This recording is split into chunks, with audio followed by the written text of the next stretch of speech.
O Rony não vem pro Fluminense. Olha só que beleza, né? Pra mim, ótima notícia.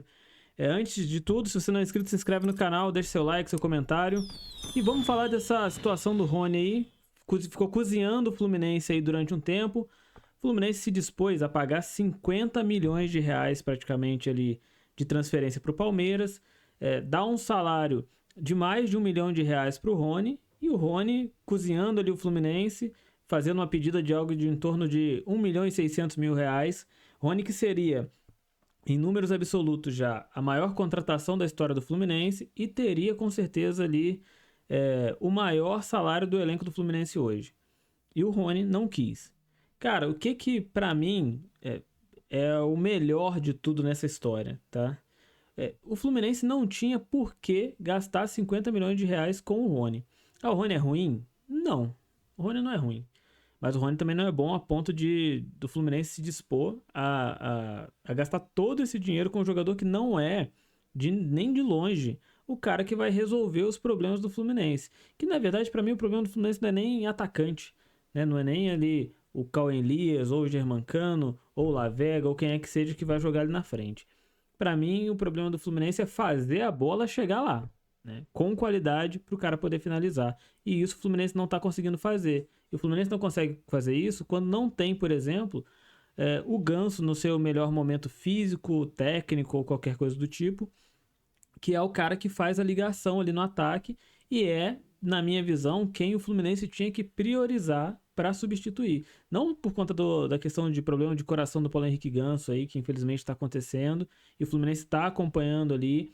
Parece, né, ao que tudo indica, pelo que eu tô lendo por aí, não parece ser uma coisa tão grave, parece ser uma coisa que ele vai se recuperar, mas, de qualquer forma, é um jogador que ainda não aceitou renovação de contrato, é um jogador que já tem uma certa idade, que tende a, né, daqui para frente, não render tanto quanto rendia mais, e aí é impossível cravar que isso vai acontecer, mas é o esperado, é o natural, é que com o passar da idade o jogador vai render menos. Isso aí é o natural, não para o Ganso, mas para qualquer jogador. Agora, eu acho que essa é a posição que o Fluminense precisava focar. Não no ataque, porque dizem aí que o Germancano tá indo muito bem nos treinamentos. No ano passado, a gente não pôde contar com o Germancano fazendo o que a gente sabe que ele pode fazer, porque ele estava lesionado, porque assim que voltou, não voltou 100% também. Mas, assim, a gente tem opções. A gente tem o Germancano, a gente tem o Cauê Elias, a gente tem, eventualmente, o Lavega, a gente, eventualmente, muito remotamente, pode ter o Lelê ali, mas o Lelê é praticamente descartado nessa situação. Mas o Fluminense tem opções no ataque. O Fluminense ainda consegue colocar um ou outro jogador ali para jogar centralizado. Agora, no meio-campo, a gente tem pouquíssimas opções de qualidade de verdade. A gente tem jogadores ali que vão eventualmente fazer a função do Paulo Henrique Ganso, mas não com a qualidade que a gente espera. E a gente também precisa de um sistema tático um pouco mais ofensivo, né? Pra gente sair dessa situação aí complicada. O jogar por uma bola, cara, o jogar por uma bola foi no ano passado, enquanto a gente estava na zona de rebaixamento precisando sair.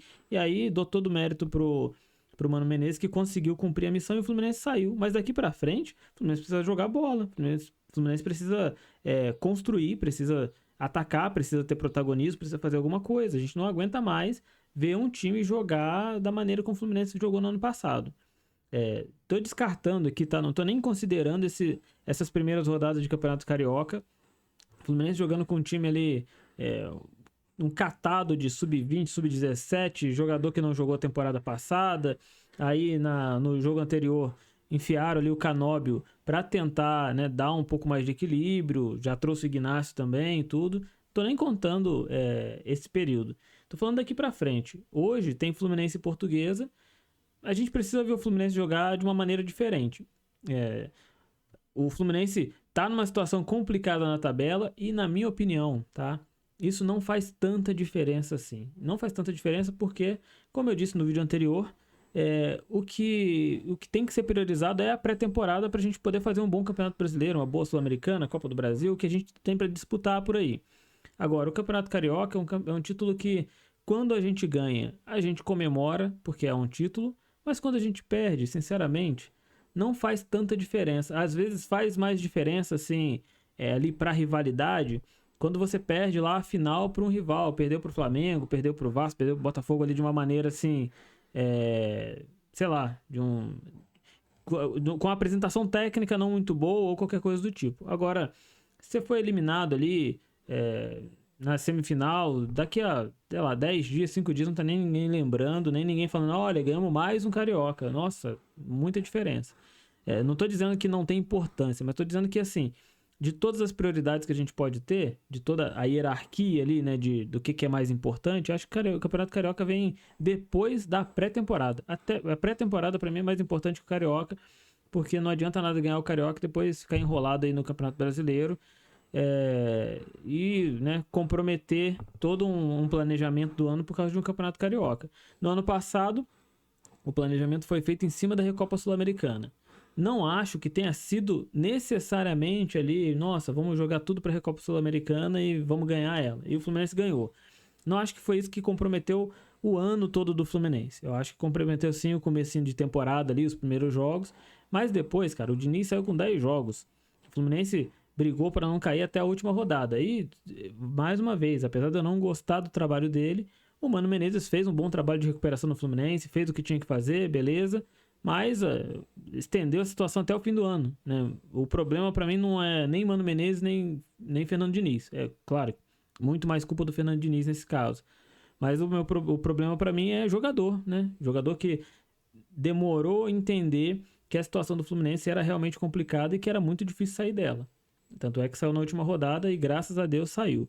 Mas esse ano as coisas têm que ser diferentes, a gente tem que ver o Fluminense hoje entrando em campo de uma maneira diferente, o Fluminense jogando como Fluminense, entendendo que está enfrentando uma Portuguesa. Né? Não adianta fazer como fez no ano passado, que o Fluminense entrava contra o Atlético Goianiense e aí você não sabia quem era o grande e quem era o pequeno. O Fluminense entrava contra o Criciúma, você não sabe quem é o grande e quem é o pequeno.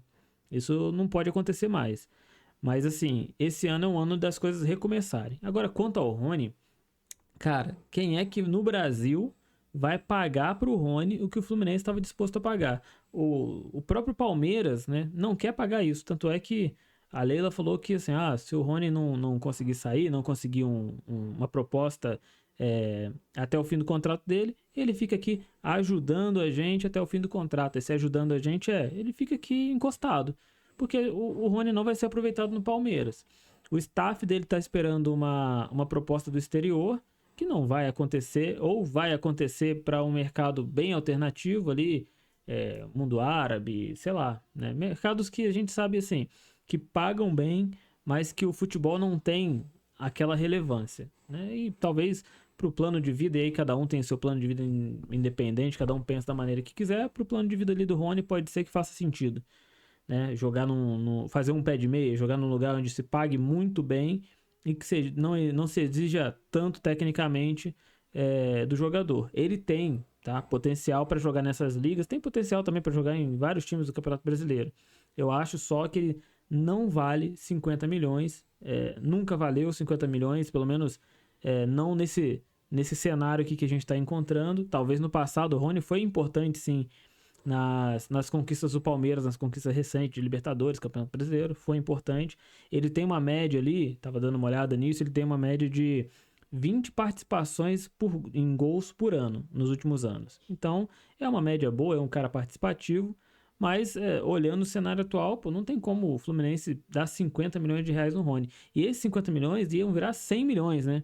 Porque 50 milhões mais 4 anos de contrato, mais bonificação, luva, o que quer que seja, são 50, mas no mínimo 48, já daria ali 98 milhões de reais. Com premiação, com qualquer outra coisa, poderia passar de 100 milhões. E ele daria um retorno em premiação de 100 milhões de reais? Isso é bem, para mim, bem certo. Seria um tiro no escuro. Talvez agora com 50 milhões de reais livres, que não são livres, o Fluminense iria se comprometer para pagar. E também seria parcelado, como a maioria das contratações é. Mas com 50 milhões de reais ali que a gente já sabe que o Fluminense pode investir, e com a possibilidade de pagar 1 milhão de reais de salário, ou talvez um pouco mais, porque o Rony não é o único jogador que estava na lista, talvez traria o Rony, um volante, alguma coisa do tipo, a gente sabe que a gente pode trazer aí pelo menos 2 jogadores de bom nível, pagar talvez aí, né, parcelado como tem que ser sempre, talvez paga 25 milhões de reais no passe de um, 25 milhões em outro, e a gente consiga fazer, reforçar o time bem. E assim, fazendo um bom trabalho de scout também, né? A gente sabe que o nosso melhor jogador, nosso principal jogador hoje custou pouquíssimo, que é o John Arias.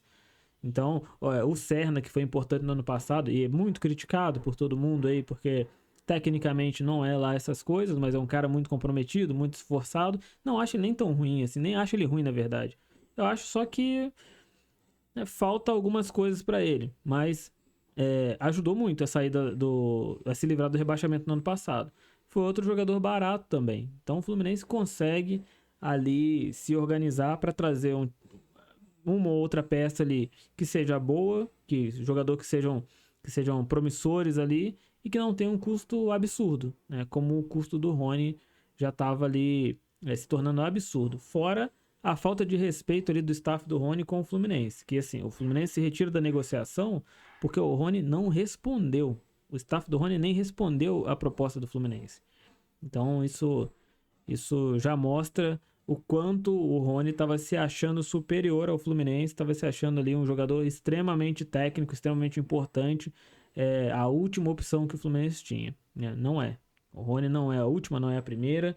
O Rony é mais um da lista dos que o Fluminense pode contratar. Eu acho que o Fluminense esticou a corda demais, inclusive, insistiu demais, deu moral demais pro Rony e acaba passando um pouco de vergonha aí nessa tentativa de contratação. Mas esse é o vídeo de hoje, quero ouvir aqui a sua opinião, quero saber o que você achou dessa novela do Rony aí, que foi chata pra caramba, na verdade. Me fala o que você acha sobre isso, deixa seu like, seu comentário, participa aqui comigo. Se você não é inscrito, se inscreve no canal. E se você assistiu esse vídeo aqui até o final, muito obrigado e até a próxima.